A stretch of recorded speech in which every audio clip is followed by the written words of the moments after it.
This video is brought to you by Squarespace. If you want to build your brand, engage your audience, or sell products, Squarespace is the all-in-one platform to build a beautiful website. So I'm assuming most of you have seen the news, but apparently Bandai Namco is making a remake for Nintendo. This was essentially just leaked, as you can see here. It's not a rumor, like, it is happening. However, obviously, this is the extent of what we know. It would be a lot bigger story if we knew exactly what franchise or what game or whatever they're doing and some sort of timeline about it. However, it's still huge news and I'm super excited for this. So today, I want to take a look at 7 games that could be the ones being remade by Bandai Namco. I'm gonna let you know as I'm talking about these games whether they are likely or they're just on the list because I think they would be really cool. There's a mix of both in here, so let's get right into it. First up, we have Kid Icarus Uprising. This is one of my favorite games, just bar none, of all time. Kid Icarus Uprising on the 3DS is a masterpiece that is unfortunately held back by the fact that it's on the 3DS. Seriously, I think every single problem that this game has would be solved by a remake. The graphics, it looks beautiful, the textures are amazing, the art style is awesome, but the super condensed screen of the 3DS means that it's not the best to look at, even though it honestly should be, because the art direction is beautiful, the colors are gorgeous, the models really pop. Like, it just doesn't look that good on the 3DS's screen. On top of that, the control method. Basically, this game is essentially a twin stick shooter. You use one stick to move pit and you use the other stick to move the aiming reticle. Unfortunately, there is no twin, like, you don't have a twin stick. 95% of people who play this game use the touch screen to aim the reticle, which just is a complete, just baffling, I mean, it makes sense, like, I guess it's the best alternative, but I won't talk about that for any longer, though I could talk about it for literally years. Let's move on to one N64 Zelda game. Now, I say one N64 Zelda game because I really don't think Nintendo will remake both Ocarina of Time and Majora's Mask and then package them together as one game, and as far as we know, Bandai is only working on one game here. I don't know, man, this would be so cool. Will this happen? I'm gonna rank it pretty low. That is mainly because Grezzo is a company, it's a Japanese video game developer that has made I believe the Ocarina of Time and the Majora's Mask remakes that are on the 3DS, and they also just came off of Link's Awakening, so they're kind of Nintendo's like B Zelda team, I guess, to either do the handheld remakes in the past or I guess new 2D Zeldas. It's kind of a long shot. I don't really think it's that likely, but if you think about it, these games on Switch remade would be so sick because they're just now adding them, like Majora's Mask and whatnot, to N64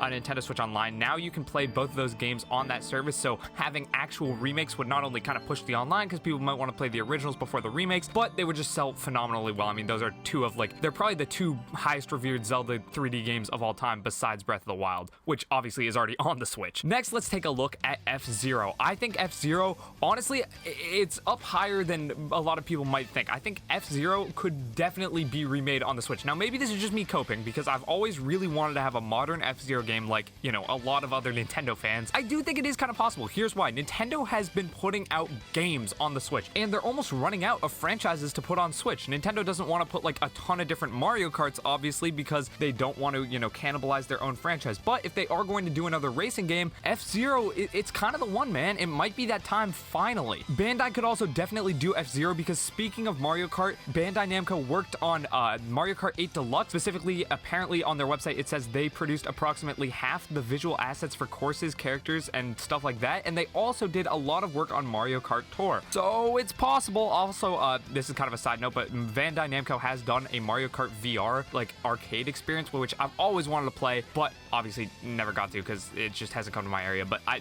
think that would be so sick. Okay, that's just a side tangent, moving right along. Next, let's take a look at Donkey Kong 64. This is probably the one on this list I want the absolute most, but is literally, it's like 0.001% chance of happening. That's because it was originally developed on the Nintendo 64 by Rare, which obviously Nintendo no longer has any part in because they are owned by Microsoft. So the rights to this game are all messed up. I don't necessarily understand this 100%, so please correct me in the comments. I think this is generally how the rights to this game work. So all the original Donkey Kong characters are obviously property of Nintendo, but any characters created specifically for that game are property of Rare. On top of that, I think since the game was developed by Rare, but only like licensed, you know, the Donkey Kong assets were licensed by Nintendo, I think Rare does own like all the code, all the art design, all that. So I don't really think you could, like, I'm pretty positive you can't do a remake of this game without Rare. Again, could technically be wrong on that. That's just my understanding of it. I'm not a huge, like, I don't know all the copyright law surrounding this sort of thing. Anyway, Donkey Kong 64 is a great game, and it totally just would be fixed again with a remake. What definitely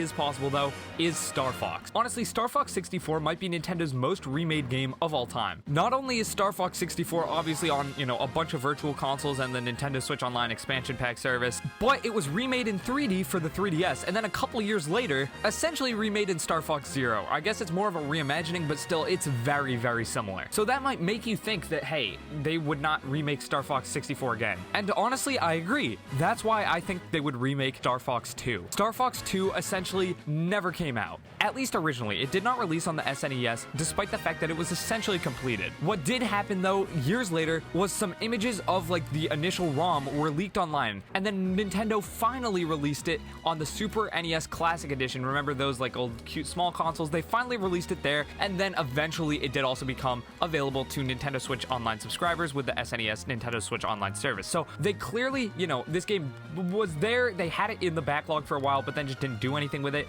Eventually they released it because the cult, asking was so huge, everyone wanted to play this game despite the fact that, Nintendo had it finished, they just wouldn't release it. I don't know, it's just a weird Nintendo thing. So basically, Nintendo saw the fan outcry and released this game, and then apparently it also did well enough for them to release it on Nintendo Switch Online, so it's definitely possible. I think we could see this game actually remade in HD. Next up, we have Punch-Out! Punch-Out is one of Nintendo's kind of smaller franchises, but despite only having Punch-Out, Super Punch-Out, and Punch-Out on the Wii, which was a remake, so I don't even know if you want to count that, the games were all very successful and ended up, spawning kind of a cult following, which eventually even led to Little Mac and Smash. So with the original Punch-Out getting remade on the Wii, Super Punch-Out might get remade on the Switch. I don't know, that's kind of the only thought process I have for that, but it's definitely possible. I mean, they've already remade one of the games before, why not just remake the other new Punch-Out game? I don't understand why they wouldn't. It makes sense. Alright, last but not least, let's talk about, this is kind of the golden goose, this is what everyone wants, Paper Mario remade. Either the N64 original or the Thousand Year Door. This would be amazing. I mean, everyone knows that Paper Mario has had a tumultuous history ever since really Paper Mario Sticker Star. Some people claim that Super Paper Mario wasn't that good. I thought it was fine, it was just different, a lot, but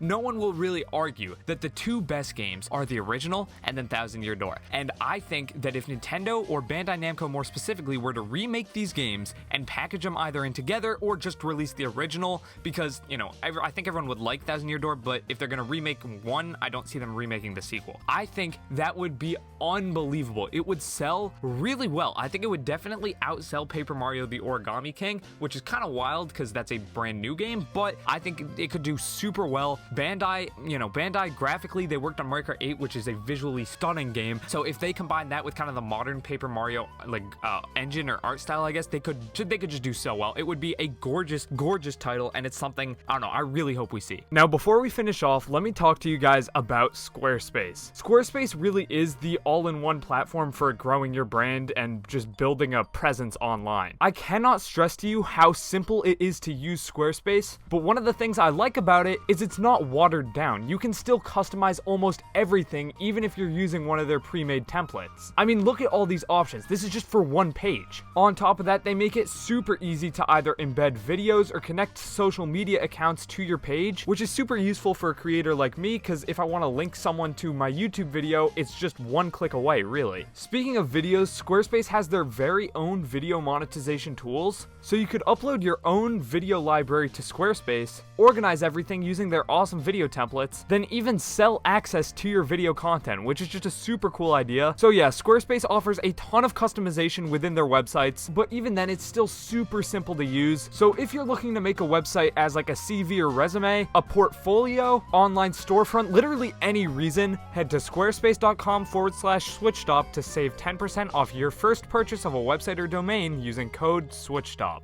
So with that out of the way, thank you guys all so much for watching. If you enjoyed this video, hit that like button, and thanks again to Squarespace for sponsoring it. Click that link in the description to find out more. I'm Thomas from the Switch Stop, signing off. Peace.